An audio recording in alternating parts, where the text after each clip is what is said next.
So today's job is we're going to remove this dash because it's cracked up pretty bad.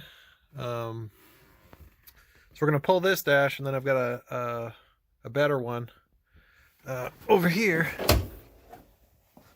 that we're going to use as a replacement. This one's crack free, and will go nicely into our car that we're working on today. For dash removal, the general steps are that we got to remove the wood trims. We also got to take the glove box out. Of course, take these panels off so you can get at these bolts down in here. We're also going to pull the cluster by reaching back up behind and pushing it out. And then we'll also have to undo the headlight selector switch. Then after that, the dashboard will be free, and we can remove it so that we can swap in the new dashboard. So I'm going to take the glove box out. You don't have to necessarily do that, I don't think. But I'm going to do that because I'm going to be putting this glove box in the new, well, the donor dashboard. So for the glove box removal, it's kind of a pain. You got to get these funny nuts off. I made myself a screwdriver with a cheap Harbor Freight screwdriver and cut a notch out of it so that you can easily take those out, or you can get it with a pair of needle nose. Then you got some clips to take out to free it up. Once you take out those strange sort of slotted nuts, then there's a couple other screws you got to grab. You got to get out, and then this whole thing comes off the bottom. And then it's pretty much free. There are these tiny little plastic pegs that you have to take out for these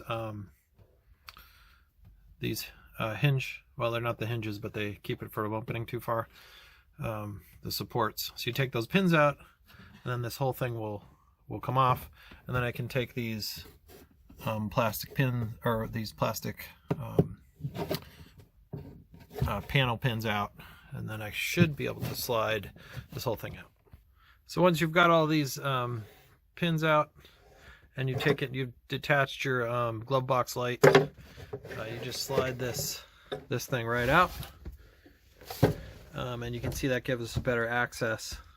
Anyway, like I said, you don't have to do this to take the dash out, but I like to make things a little easier.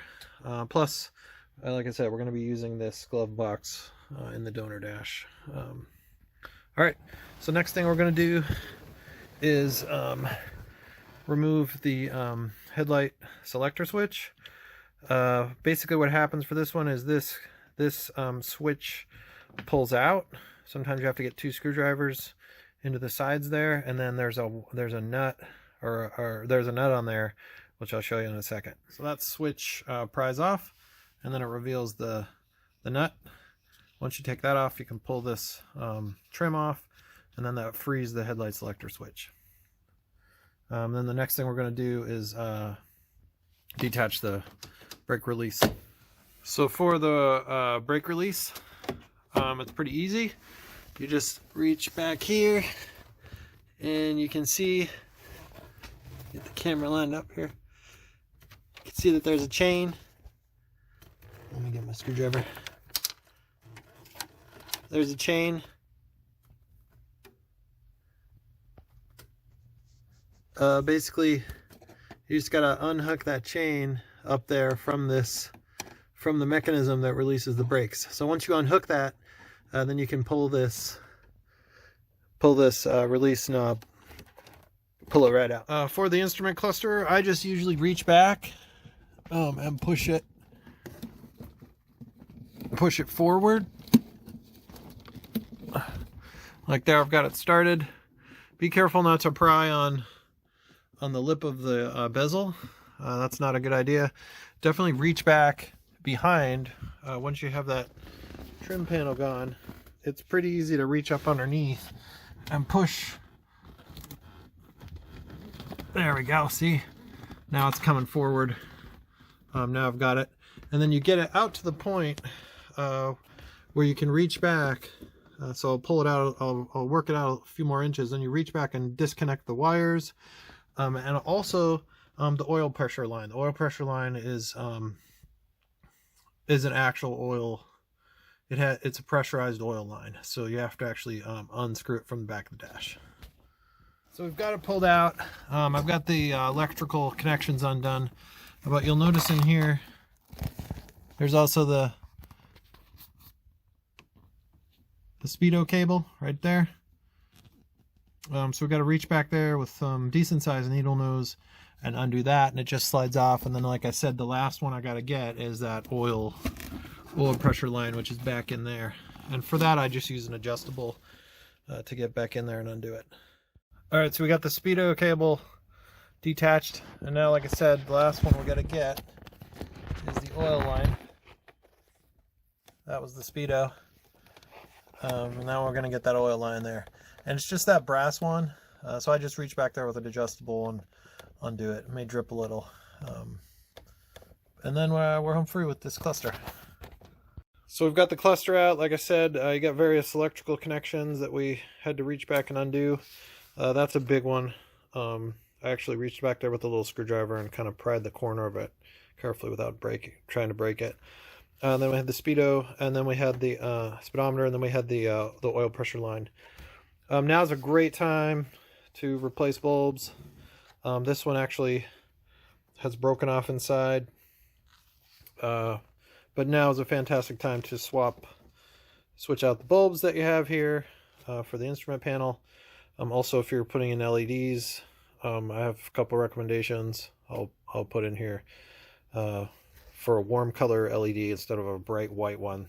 And it's also a good time, check out my other video, a good time to pull the dimmer switch out, the rheostat, and clean it so that it works better. The contacts get corroded. You can get in there, spray some deoxit, clean off the contacts, put it back, and you'll have better results with dimming these there goes the bulb, instrument cluster lights, if you do that. Give it a good cleaning, and it will go back into our new donor dash, which has no cracks, which is pretty miraculous. But anyway, so let's continue taking the dash out. Last couple steps we have to take are to, let's see, I pulled the bezel off the ignition. If you still have it, I slid that off, it slides out. I got these 2 screws out. I've got another bolt to take out here. And then I'm going to actually pull the speaker covers off. So it makes it a little easier. And then I think there's a few other bolts. We'll go from there. We also have some bolts on the ends I forgot about. You can kind of lift up this stuff and see that there's a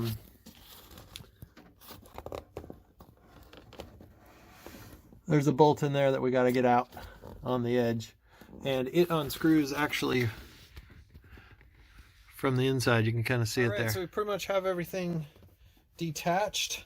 I think we have to undo this bolt in there, which is up above that that climate control pod there, but I think it might stay, so I'm just gonna undo it just in case. Once you pull the speakers, and you do have to pull them, by the way, we got two bolts, one on each side. It's an 8mm, so it's kind of a small one. And then we got another one over there. We got to get those out. And I'm pretty sure those are the last 2 bolts we got to get. Also a good idea to free the vents. This one, basically they just pop off the back. They snap into fit. Sometimes the plastic is brittle and it will break. This one clearly has been looks like it's been hot glued in or something. Luckily I have a new one of these pieces from that donor dash.